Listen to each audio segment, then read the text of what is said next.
సంక్రాంతి పండుగ అంటే ఆంధ్రాలో ఫేమస్. మరి ఈ పండుగ షాపింగ్ కి ఎస్ఆర్ షాపింగ్ మాల్ ఫేమస్. నమస్తే, నేను Keshav to Suman TV. Andhra Pradesh CM Chandrababu Naidu భద్రత పైన మరొకసారి సందేహాలు ఏర్పడుతున్నాయా? అలానే భద్రతను మరింత పటిష్టం చేయాల్సినటువంటి సందర్భం కూడా వచ్చిందా? పదే పదే జనక్షేత్రంలోకి వెళ్తున్నటువంటి సీఎం భద్రత విషయంలో మార్పులు చేర్పుల పైన ఫోకస్ పెట్టారు. స్పెషల్ గ్రూప్ కమాండోల్ని ఇందులో ఇన్వాల్వ్ చేశారు.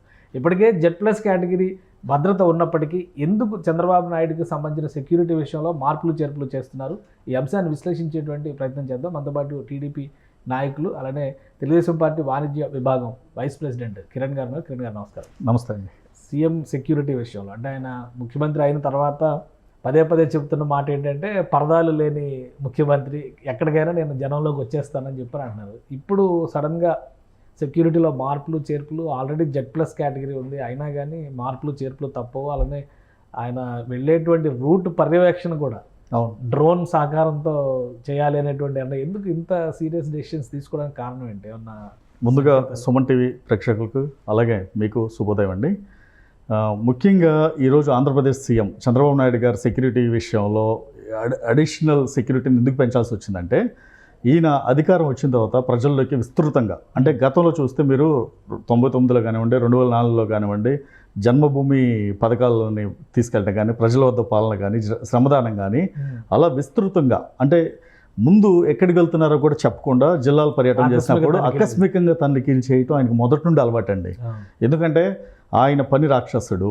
ఓకే, నెక్స్ట్ గత సీఎం జగన్మోహన్ రెడ్డి ప్రజల్లోకి వెళ్ళాలంటే పరదాలు కట్టుకుని, లేదు అంటే చెట్లు నరికిచ్చేసి, లేదు అంటే ఆ రోజు 144 సెక్షన్ పెట్టి, అంటే షాపులు మూసేసి, అలా జగన్మోహన్ రెడ్డి 2019 నుండి 24 వరకు కాలయాపన చేశాడు. ఇప్పుడు ప్రస్తుత సీఎం చంద్రబాబు నాయుడు గారు ప్రజల్లో, అంటే జగన్మోహన్ రెడ్డి చేసిన దుశ్చర్యలు, ఇలాంటి దురాఘాతాలని ఇవన్నీ ప్రజలకు తెలిసే చంద్రబాబు నాయుడు గారికి అవకాశం ఇచ్చారు. గత 6 నెలల కాలంలో రాష్ట్రం ఈ రోజున అభివృద్ధి పదంలో ముందుకు దూసుకువెళ్ళటానికి చాలా ముందడుగులు వేస్తుంది. అలానే చంద్రబాబు నాయుడు గారు అనే వ్యక్తి ఈరోజు దేశంలోనే అత్యంత శక్తివంతమైన నాయకుడు. ఓకే, ఇక సెక్యూరిటీ విషయానికి వస్తే చంద్రబాబు నాయుడు గారి మీదే కాదండి, ఇటు అత్యంత ప్రజాదరణ కలిగిన యువ నాయకులు పవన్ కళ్యాణ్ గారు కానీ, లోకేష్ గారు కానీ కూడా వాళ్ళు సెక్యూరిటీ మీద ఫోకస్ పెట్టాల్సిన ఆవశ్యకత ఉందండి. రీజన్ అంటే ఇప్పుడు గత 6-7 నెలల కాలంలో వైసీపీ వాళ్ళు ఓడిపోయిన తర్వాత వాళ్ళకి కంటి మీద కునుకు లేకుండా ఉంది. ఎందుకంటే అత్యంత ప్రజాదరణతో కూటమి ప్రభుత్వాన్ని గెలిపించటం, నెక్స్ట్ 2029లో వాళ్ళ పరిస్థితి ఏంటి, వాళ్ళ మానసిక స్థితి ఏంటి అనేది తెలియజేస్తుంది.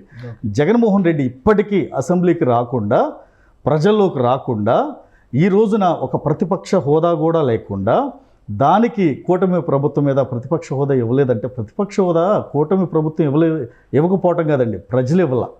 అక్కడ మినిమం బేసిక్స్ తెలియకుండా ఒక వ్యక్తి 5 సంవత్సరాలు సీఎంగా పనిచేస్తాడంటే అది రాష్ట్ర ప్రజల దురదృష్టం. కానీ ఒక విషయం, అంటే ఇప్పుడు సీఎం గారు బయటకు వెళ్ళేటువంటి క్రమంలో సెక్యూరిటీ లూప్ హోల్స్ ఏమైనా కనిపించినాయి అంటే గతంతో? డెఫినెట్గా సార్, ఎందుకంటే ఆంధ్రప్రదేశ్లో గతంలో నక్సల్స్ మూవ్మెంట్ లాంటివి కొద్దిగా ఎఫెక్ట్స్ ఉండే, ఇప్పుడు చాలా వరకు సద్దుమణిగిందని. నక్సల్స్ తగ్గిపోయారండి ఆంధ్రప్రదేశ్ కానీ, తెలంగాణ కానీ, కొన్ని చోట్ల ఛత్తీస్గఢ్, ఒరిస్సా అలాంటి చోట్ల ఉన్నారు. కాకపోతే ఇక్కడ మావోయిస్టులను అడ్డం పెట్టుకుని, నక్సల్స్ పేరు చెప్పి అడ్డం పెట్టుకుని ఆకాశరామన్న ఉత్తరాలు రాసి చంద్రబాబు నాయుడు గారిని బెదిరించడానికి ఒక ప్రయత్నం కావచ్చు. 2, వీళ్ళు ప్రజల్లో విస్తృతంగా తిరుగుతున్నారు. ఎవరు? చంద్రబాబు నాయుడు గారు కానివ్వండి, పవన్ కళ్యాణ్ గారు కానివ్వండి, లోకేష్ గారు కానివ్వండి, ప్రజల్లో విస్తృతంగా తిరుగుతున్నారు. తరువాత జగన్మోహన్ రెడ్డి ఇప్పుడు అంటే ప్రజా సమస్యలు ఏమీ లేక వచ్చేది మన ప్రభుత్వమే, 2029లో గెలిచేది మనమే అని ఆ కుంటి సాకులు, అంటే వాళ్ళకి మానసిక స్థితి లేదు అని నేను అనుకుంటున్నానండి. ఎందుకంటే గత 5 ఏళ్ల ప్రభుత్వ పాలన చేసినప్పుడు అభివృద్ధి అనేది అసలుకి వాళ్ళు ఎడం చేత్తో కూడా టచ్ చేయకుండా, అది ఓకే, ఇప్పుడు ఆయన తన పార్టీని, శ్రేణుల్ని, నాయకుల్ని చెప్పొచ్చు. అంటే చంద్రబాబు నాయుడు గారు భద్రత పైన నీళ్లు నీడలు ఉన్నాయనేటువంటి సంకేతాలు ఏమైనా వచ్చినాయి? డెఫినెట్గా సార్, ఎందుకంటే ఈ వైసీపీ మూర్ఖులు, వైసీపీ మోకలు, ఎందుకంటే గతంలో చేసిన అఘాయిత్యాలు చూస్తే రేపొద్దున వాళ్ళు దేనికైనా తెగబడతారండి. అందులో చంద్రబాబు నాయుడు గారు ఈ పెన్షన్ల పండుగ గురించి కానీ, పెన్షన్లు ఇచ్చే రోజు ముందు రోజు కానీ పేదవారిని కలవటం, ఆకస్మికంగా జనాల్లోకి వెళ్ళటం కూడా ఒక రకంగా డేంజర్ బెల్స్ మోగుతున్నాయి. ఎందుకంటే నేను ఆంధ్రప్రదేశ్ డీజీపీ గారికి కానివ్వండి, చంద్రబాబు నాయుడు గారికి, లోకేష్ గారికి, పవన్ కళ్యాణ్ గారికి విన్నవించేది ఒకటి ఏంటంటే, మీరు ప్రజల్లోకి వెళ్ళే ముందు క్షుణ్ణంగా తనిఖీలు చేసిన తర్వాత మాత్రమే వెళ్ళాలి. ఎందుకు అంటే అక్కడ ఉన్నది వైసీపీ మూర్ఖులు, వైసీపీ మోకలు, రాక్షస క్రీడ తెలిసిన నాయకులు. ఎందుకంటే జగన్మోహన్ రెడ్డి ఒక రాక్షస క్రీడను ఆడటానికి ముందుండే వ్యక్తి అండి. అలాంటిది ఆయన వెనకాల ఉండి నడిచేవాళ్ళు నాయకులు ఎలా నడుస్తారు? అలా గవర్నమెంట్ తెలుగుదేశం కూటమి ప్రభుత్వం చేతిలో ఉంది. చంద్రబాబు నాయుడు గారి భద్రతకు సంబంధించి జెడ్+ కేటగిరీ ఆల్రెడీ ఉంది, ప్లస్ లోకల్ పోలీస్ సిస్టమ్ ఉంటుంది. ఇన్ని ఉండగా మళ్ళీ ఇప్పుడు SSG కమాండ్. ఇప్పుడు అలా అనుకుంటే మాజీ ప్రధాని రాజీవ్ గాంధీ గారు మరి ఆ రోజున ప్రధానమంత్రి హోదాలో స్పెషల్ కమాండోస్ ఉన్నారు. ఆ రోజు జెడ్+ ఉంది ప్రధానమంత్రి హోదాలో. జరగాల్సిన నష్టం జరిగింది కదా. ఆయన చనిపోయినప్పటికీ ప్రధానమంత్రి కాదు, ఆయన విపక్ష నాయకుడు. పోనీ ఇప్పుడు ఇందిరాగాంధీ అంటే మీరు ఇప్పుడు అలా అంటే ఒకటండి, ఈ వైసీపీ మోకలు దేనికైనా తెగబడతారు అనటానికి నిదర్శనం ఏంటంటే, వివేకానంద మర్డర్ కేసులో మీరు చూస్తే ఒక్కొక్కటి, నిన్న వైసీపీ జగన్మోహన్ రెడ్డి కుటుంబ సభ్యుడు వైఎస్ అభిషేక్ రెడ్డి ఆకస్మిక మరణం. ఏంటండి అది? అంటే హెల్త్ అదేనండి. వీళ్ళు అవసరమైతే ఫుడ్ పాయిజన్ అయినా చేయగలరు, లేదంటే కెమికల్ రియాక్షన్ చేయగలరు, లేదంటే పాయిజన్ బాడీకి ఎక్కించగలరు. చంద్రబాబు నాయుడు గారు జైల్లో ఉండగానే ఆయన్ని అంతం చేయాలని కూడా ఆలోచించిన వ్యక్తులు ఇలాంటి వాళ్ళు. ఇప్పుడు గతంలో చంద్రబాబు నాయుడు గారు సమాచారం ఏమైనా ఉందా దీనికి సంబంధించి? ఎందుకు ప్రభుత్వం ఇప్పుడు ఎస్ఎస్జి కమాండోస్ ఇన్వాల్వ్ చేయడం వల్ల? డెఫినెట్ గా సార్, ఇంటెలిజెన్స్ ఇప్పుడు చంద్రబాబు నాయుడు గారు తీసుకునే నిర్ణయం లేదా సెక్యూరిటీ విషయంలో ఇంటెలిజెన్స్ సమాచారం ఉండబట్టే స్పెషల్ ఫోర్స్ ని ఈ రోజు రంగంలో దించారండి. ఎందుకంటే ఇంటెలిజెన్స్ సమాచారం స్పెషల్ ఫోర్స్ యాక్టివిటీ అండి. స్పెషల్ ఫోర్స్ అంటే ఇప్పుడు అదనపు భద్రత అండి. ఇప్పుడు ఉన్న జెడ్+ కి SSGలు వచ్చి స్పెషల్ సెక్యూరిటీ గార్డ్స్ వచ్చి అదనపు భద్రత, వాళ్ళకి స్పెషల్ ట్రైనింగ్. ఇప్పుడు పోలీస్ డాగ్స్ ఉంటాయండి, అవి కొంతవరకే పరిమితం అవుతాయి. డ్రోన్స్ కూడా డ్రోన్ ద్వారా సెక్యూరిటీ కానివ్వండి, లేదు అంటే 24/7 ఆయన చంద్రబాబు నాయుడు గారు ఉండే ఇల్లు కానివ్వండి, లేదంటే ఆయన పర్యటించే ప్రాంతాలు కానివ్వండి, అవన్నీ డ్రోన్ పర్యవేక్షణలో భద్రతా వలయాన్ని ఒక క్రియేట్ చేసి వాళ్ళు సెక్యూరిటీ ఇవ్వాల్సిన ఆవశ్యకత ఉందండి. ఎందుకంటే ఇప్పుడు చంద్రబాబు నాయుడు గారు ఈ రోజున దేశంలోనే హాట్ టాపిక్.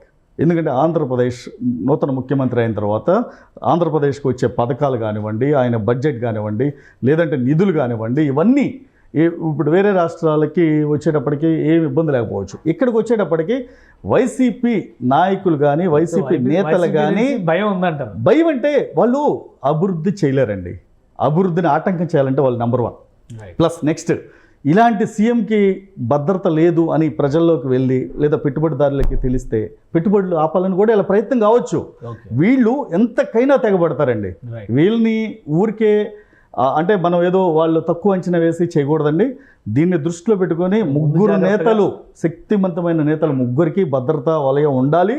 స్పెషల్ ఫోర్స్, అలానే ఇంటెలిజెన్స్, అలానే ఏపీ డీజీపీ పోలీసు వ్యవస్థ కానీ వాళ్ళని కాపాడుకోవాల్సిన బాధ్యత రాష్ట్ర ప్రజల తరపున వాళ్ళ మీద ఉందండి. ఎందుకంటే ఇది ముగ్గురికి ఉప ముఖ్యమంత్రి డెఫినెట్గా ఎందుకంటే చంద్రబాబు నాయుడు గారు దేశంలోనే అత్యంత శక్తివంతమైన నేత. పవన్ కళ్యాణ్ గారు మొన్న చూశారు మీరు, సౌత్ ఇండియాలోనే ఆల్మోస్ట్ ఆయన ప్రచారం చేసిన రాష్ట్రాలు కానివ్వండి, నియోజకవర్గాలు. లోకేష్ గారు చెప్పవసరం లేదు, యోగాల ద్వారా ఆయన తారాజోలాగా దూసుకొచ్చారు. ఇప్పుడు వీళ్ళకి కంటి మీద కునుకుండదండి వీళ్ళకి. ఎందుకంటే వీళ్ళు ప్రజల్ని గెలవాలి అంటే ఇక్కడ టీడీపీ ప్రభుత్వం చేసే దానికన్నా గొప్పగా చేస్తే వాళ్ళు గెలుస్తారు. ప్రజలు ఒక్క అవకాశం ఇచ్చారు, అవకాశం ఇస్తే ఆ ఒక్క అవకాశం మాత్రమే ఇచ్చారు. నెక్స్ట్ మరొకసారి అవకాశం ఇవ్వడానికి ప్రజలు సిద్ధంగా లేరు. ఆయన ఎన్ని ఆటంకాలు లేదా భయపెట్టి నక్సల్స్ అని, మావోయిస్టులని, రేపొద్దున ఇంటర్నేషనల్ డాన్స్ తీసుకొచ్చి, స్మగ్లర్స్ని తీసుకొచ్చి వాళ్ళు ఎన్ని చేసినా సరే ప్రజా మద్దతు ఉంది. గతంలో పవన్ కళ్యాణ్ గారి సెక్యూరిటీ విషయంలో కూడా ఇలాంటివి వచ్చినాయి, ఏదో సుపారీలు జరిగినాయి అంతర్జాతీయ స్థాయిలో. ఇట్లాంటి అంటే ఉందా నిజంగా? అటువంటి చేస్తారండి వీళ్ళు, దేనికైనా తెగిస్తారు. ఇప్పుడు ఇక్కడ సంపాదించిన అక్రమార్జనని వేరే దేశాల్లో పెడుతున్నారు. డబ్బు ఉంటే ఏముందండి, డబ్బుతో ఏదైనా చేయొచ్చు. డబ్బుతో ఏదైనా చేయొచ్చు అనడానికి ఉదాహరణ జగన్మోహన్ రెడ్డి, వైసీపీ నాయకులు. ఎందుకంటే ఎవరికైనా సరే ఆ బ్యాక్ ఎండ్ డబ్బు కావాలి. ఆ డబ్బు అక్రమంగా గత 5 ఏళ్లలో విపరీతంగా సంపాదించారు. 8 లక్షల నుండి 10 లక్షల కోట్ల వరకు సంపాదించారు. మీరు ఆశ్చర్యపోవచ్చు, బడ్జెట్ అంత లేదు కదా అని. వీళ్ళు చేసిన అక్రమార్జన సక్రమార్జన కాదు, అక్రమార్జనని ఎన్ని లక్షల కోట్లే సంపాదించవచ్చు. అది డ్రగ్స్ ద్వారా అవ్వచ్చు, గంజా ద్వారా అవ్వచ్చు, స్మగ్లింగ్ అవ్వచ్చు, లేదంటే మట్టిని తవ్వడం అవ్వచ్చు, గ్రావెల్ తవ్వడం అవ్వచ్చు. ఇప్పుడు అధికారంలోకి వచ్చారు కాబట్టి ఇవన్నీ బయటికి తీసుకొచ్చే అవకాశం డెఫినెట్గా అండి. నేను గతంలో చెప్పినట్టు ఇంకొక 2 నెలలు వేచి చూడండి. వీళ్ళు చేసిన తప్పులకి వీళ్ళే రోజులు వస్తాయి. ఎవరో శిక్ష వేయ అవసరం లేదండి, జడ్జిలు కోర్టులు కూడా వేయ అవసరం లేదు. వాళ్ళే చట్టాలని అలా చంద్రబాబు నాయుడు గారు ప్రతి విషయాన్ని క్షుణ్ణంగా పరిశీలించి చట్టరీత్యా తప్పించుకునే అవకాశం లేకుండా చేస్తున్నారు. వాళ్ళకి మాత్రం ఎవరిని వదిలే ప్రసక్తి లేదండి. ఈవెన్ జగన్మోహన్ రెడ్డి అయినా కావచ్చు, భారతిరెడ్డి కావచ్చు, R² R³ బ్యాచ్ ఎవరైనా కావచ్చు, విజయసాయి రెడ్డి అవ్వచ్చు, సుబ్బారెడ్డి అవ్వచ్చు, ఎవరైనా సరే తప్పించుకునే ప్రసక్తే లేదండి. రైట్. థ్యాంక్ యూ కిరణ్ గారు విశ్లేషణ అందించారు. ఇది చంద్రబాబు నాయుడు గారి సెక్యూరిటీ, అలానే ఉప ముఖ్యమంత్రి పవన్ కళ్యాణ్, నారా లోకేష్ యువమంత్రి, ఈయన భద్రత పైన కూడా అనుమానాలు కలిగేటువంటి పరిస్థితి వస్తుంది. తెర వెనుక జరిగేటువంటి ప్రయత్నాల వలన వారి ప్రాణహాని ఉండే ఛాన్సెస్ ఉన్నాయని కిరణ్ గారు ఆందోళన వ్యక్తం చేశారు. ఈ క్రమంలోనే ముందుగా సీఎం చంద్రబాబు నాయుడు సెక్యూరిటీలో పూర్తిగా మార్పులు చేశారు. SSG కమాండోలు స్పెషల్గా ఇన్వాల్వ్ అయ్యారు. అలానే డ్రోన్ల ద్వారా పర్యవేక్షణ, ఆయన ఉంటున్నటువంటి ఇంటి పహారాను కూడా డ్రోన్ల పరిధిలోనే చేస్తున్నట్టుగా విశ్లేషిస్తున్నారు కిరణ్ గారు. ఇది special discussion. Keep watching. Suman టీవీలో మీ పర్సనల్ అండ్ బిజినెస్ ప్రమోషన్స్ కోసం కింది నెంబర్కి కాంటాక్ట్ చేయండి.